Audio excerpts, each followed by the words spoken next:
रोहतक से कांग्रेस सांसद दीपेंद्र हुड्डा ने लोकसभा चुनाव का बिगुल फूंक दिया है। बहादुरगढ़ की जन समर्थन सभा में दीपेंद्र हुड्डा ने लोगों से सहयोग और समर्थन मांगा है। दीपेंद्र ने भाजपा के 70 साल के तंज का भी जवाब मंच से दिया। उन्होंने कहा कि 70 साल में कभी इतनी बेरोजगारी नहीं बढ़ी जितनी बेरोजगारी 5 साल में बढ़ी है। दीपेंद्र हुड्डा ने पुलवामा के आतंकी हमलों में शहीद हुए सीआरपीएफ के जवानों को भी श्रद्धांजलि दी। बीजेपी सरकार का जो कार्यकाल रहा वो देश के लिए देश की अर्थव्यवस्था को नष्ट करने का कार्यकाल था। बेरोजगारी का रिकॉर्ड स्तर 70 साल के रिकॉर्ड बना दिए सरकार ने।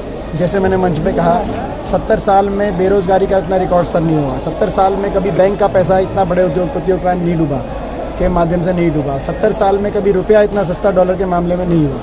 70 साल में कभी डीजल पेट्रोल गैस का सिलेंडर इतना महंगा नहीं हुआ जितना इनकी सरकार में हुआ है। 70 साल में कभी इतना भाईचारा नहीं पे आँच नहीं आई जितनी इस सरकार में आई, और 70 साल में कभी इतना झूठ नहीं बोला गया जितना इस सरकार में झूठ की और फूट की राजनीति करी।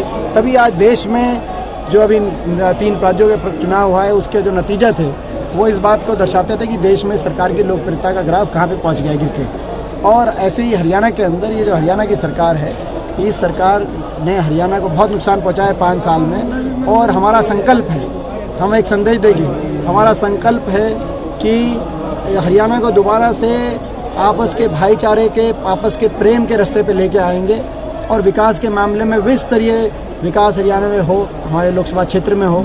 इस बात के लिए हम लड़ाई लड़ेंगे और यही हमारा एक संकल्प संघर्ष है और इसका संदेश यहाँ की जनता देगी। बीजेपी उम्मीदवार अलग अलग उम्मीदवार लाने की बात कर रहे हैं। टारगेट रोहतक है बीजेपी। जिस तरीके से बीजेपी ने पूरा अपना जोर लगाने का जो कह रही है, मैं समझता हूँ कि ये कोई चुनाव में राजनीति में प्रजातंत्र में मैंने जो एक बात की, लक्ष्य क्या होना चाहिए? लक्ष्य उनका ये होना चाहिए बीजेपी का कि भाई विकास के ये कार्य होंगे, इस तरीके से भाईचारा मजबूत होगा, इस तरह से युवाओं का भविष्य सुधरेगा, ये लक्ष्य रखें और लोगों के बीच में जाएं। तो उसकी बजाय उनका लक्ष्य एक है कि भाई रोहतक टारगेट है और किसी तरीके से यहाँ से हराओ, दोनों सरकारों की सारी ताकत झोंको। ये कैसा लक्ष्य है?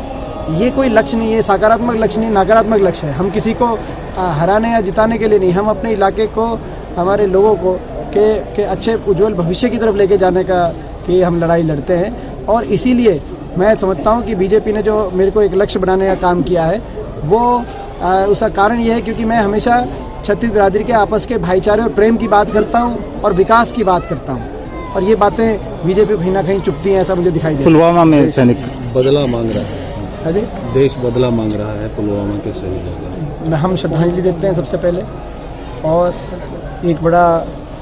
एक पूरे देश को कहीं ना कहीं देश एक तरह से बहुत बड़ा दुख हुआ है और कहीं ना कहीं एक आक्रोश देश के लोगों के दिलों में आया है कि भाई इसका जवाब दिया जाए।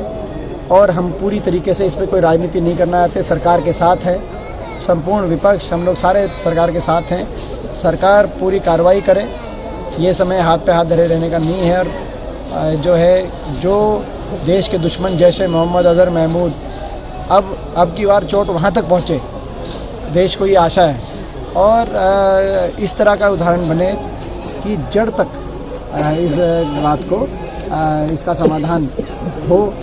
मैं समझता हूँ ऐसा देश के लोगों की आकांक्षाएं हैं, और इस मामले में राजनीति और बाकी भी दलों को कभी भी देश की रक्षा सुरक्षा सेना के ऊपर अपनी राजनीतिक रोटी नहीं सेकनी चाहिए। किसी भी दल को जिन लोगों ने सेकने के प्रयास किए, मैं समझता हूँ कि कहीं ना कहीं वो भी ये समझें कि हमारे देश में कई चीज़ें ऐसी हैं, देश की सीमाएं, सुरक्षा, रक्षा, ये राजनीति से ऊपर हैं और हमेशा रहनी चाहिए।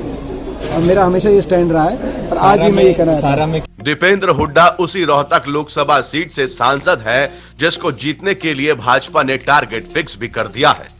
भाजपा के टारगेट रोहतक पर दीपेंद्र हुड्डा ने कहा कि राजनीति में लक्ष्य विकास, रोजगार और भाईचारे को मजबूत करने का होना चाहिए, लेकिन भाजपा का लक्ष्य और टारगेट सिर्फ उन्हें हराने का हो गया है। चौधरी न्यूज एजेंसी के लिए बहादुरगढ़ से ललित कुमार की रिपोर्ट। इस क्षेत्र की सबसे पहले खबर पाने के लिए चौधरी न्यूज एजेंसी चैनल को सब्सक्राइब करें और बेल आइकन को दबाना ना भूलें।